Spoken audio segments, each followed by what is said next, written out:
आपल्या परिसरातील राजकीय, क्राईम व सामाजिक अपडेट जाणून घेण्यासाठी पाहत रहा स्टार वन न्यूज वर्तमान।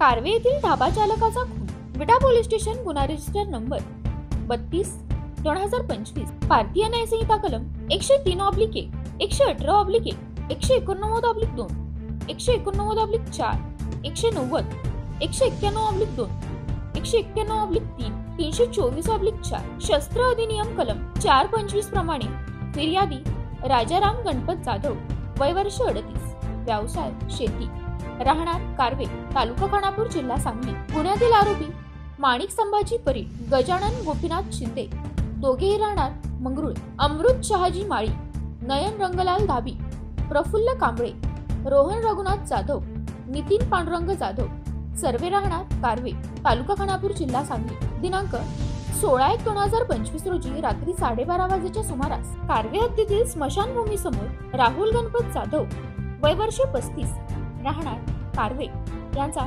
भांडणाचा राग मनात धरून अमानुषपणे खून केल्याचा प्रकार कारवे येथे घडला। भांडणामधील नमूद आरोपींनी बेकायदेशीर जमाव जमवून शस्त्र बाळगून ढाबा चालकाच्या वाहनाच्या काचा फोडून तलवारीने डोक्यात वार करून खून केला। सदर गुन्ह्याचा तपास व्हीजी येळेकर पोलीस उपनिरीक्षक करीत आहेत। स्टार वन न्यूज वर्तमान, प्रतिनिधी अनिल लोखंडे। अशा बातम्या पाहण्यासाठी आमच्या चॅनेलला लाईक, शेअर, सबस्क्राईब करा।